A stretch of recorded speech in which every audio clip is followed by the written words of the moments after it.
Hey kids and queers, and welcome back to Face Masks and Fiction. Today my main man, Jason, and I. This is Jason. Ain't here Peach. Jason is the only October decorating that I'm gonna be doing because it's quarantine and no one's gonna see my room except you guys, but I'm only probably gonna upload one video this month because I'm a real procrastinator, so here we go. I have four books on this list. 4 or 5. I hope that my chaotic energy is radiating through the screen right now. I think it's 4 books. 1, 2, 3, 4, 5. Look at that. I can count 5 books.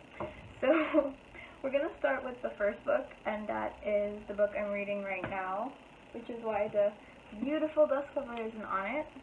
And this book is If We Were Villains. I'm like this far into it.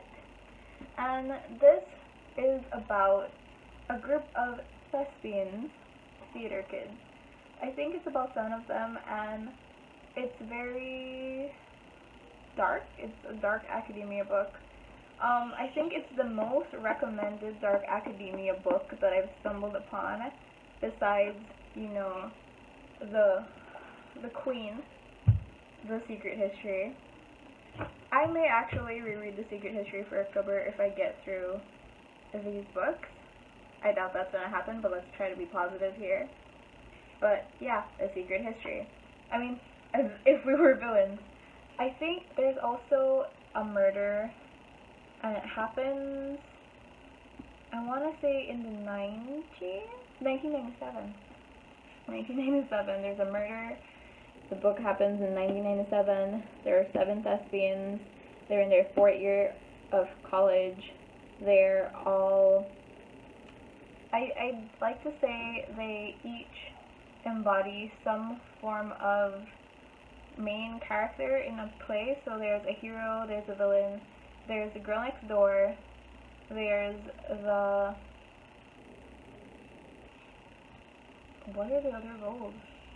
There's the narrator, who's the, you know what I mean, the guy who's just a part of the group, who doesn't get why he's a part of the group because he thinks everyone's better than him. He's just that guy, you know what I'm talking about, that guy. And then I think there's 3 other people, but for some reason I'm not remembering the descriptions of the other 3.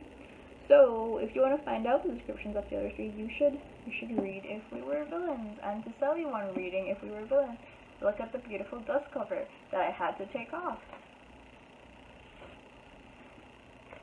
Look at that. Now that's beautiful. That's a beautiful book. This book is usually right above my Frida Kahlo book, like up there. But I'm finally reading it after 2 years of having it and using it as a prop. I'm going to read it, and it's going to be beautiful as this dust cover. Book number 2 is The Diviners, which is the most recommended book. I believe it's one of the most recommended books on my Instagram and Tumblr. And oh god, I moved. What did I name this girl? Was it Jason? Was it Henry? Jason? I think his name is going to be Jason Henry for the remainder of this video, so I'm just going to move him a little closer. There he is. I'm going to maneuver him in a way that he can stare into your souls and force you to subscribe.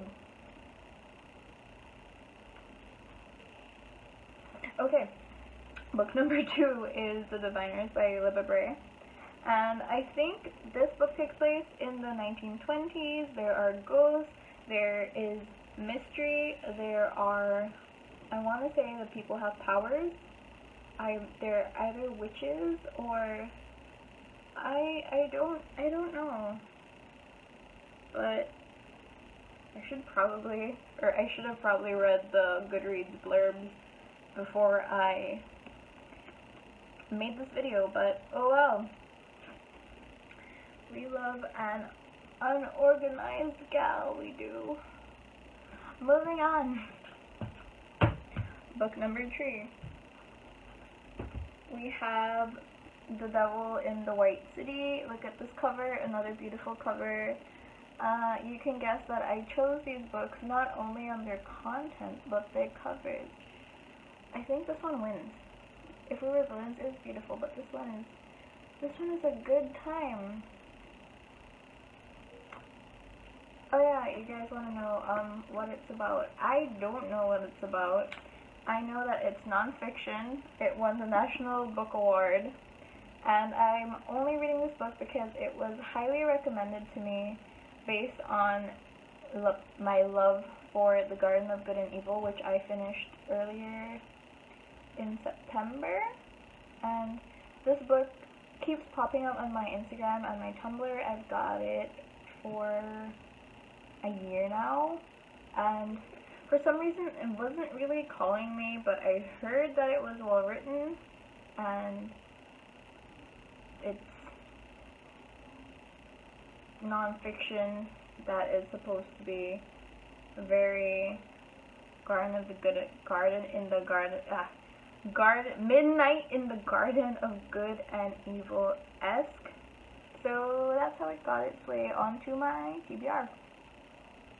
Now for the last two books. Sorry, Henry. I've got the Wuthering Heights and Jane Eyre. So yeah, I'm gonna be diving into the Bronte sisters. Don't hate me, I've never read anything by the Bronte sisters except for so many quotes on Tumblr and Instagram that they wrote. But I heard they're gothic, and I know they're classics, and they're supposed to be beautifully written prose in here, and that's all I want in a book. I want atmosphere, I want intrigue, I want beautiful writing, I want gothicness, and I love the Jane Eyre movie, so I think I love it. Funny story, I got this for free at a cafe by trading, well, my girlfriend traded 2 books for this one, and the cafe owner actually didn't want us to take it. They wanted us to just borrow it and bring it back, but I think if you know me in real life, which you don't because no one knows I have this account, but for the sake of this conversation, if you know me in real life, I hate borrowing books, falling in love with a book, and not being able to keep it. And even if I can buy another copy of the book, I always want that book, the exact book that I fell in love with, because I am a very, what's the word?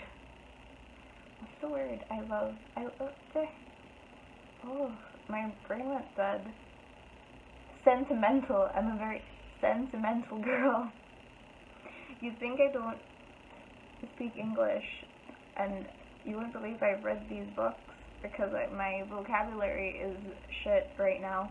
But yeah, my girlfriend fought for this book for me because I wanted to keep it because I knew I was gonna love it, and I like keeping the books that I fall in love with, the exact copy and everything, because I'm a very sentimental girl. And then Wuthering Heights, my best friend actually bought for me for my birthday last year at a used bookstore here in Belize City, and I still haven't read it, and I heard it's very gothic.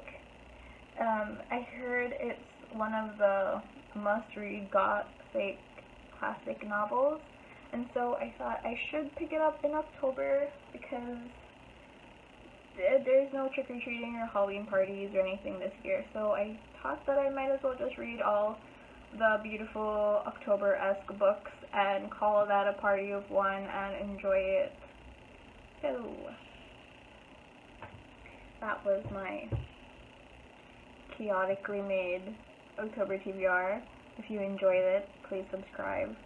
If you didn't enjoy it, you can take pity on me and still subscribe, but I don't recommend that. So yeah, see you next time. Hopefully I'll be more organized next time. I'll read the blurbs of the books, or the description of the book, before I make a video. Yeah, bye.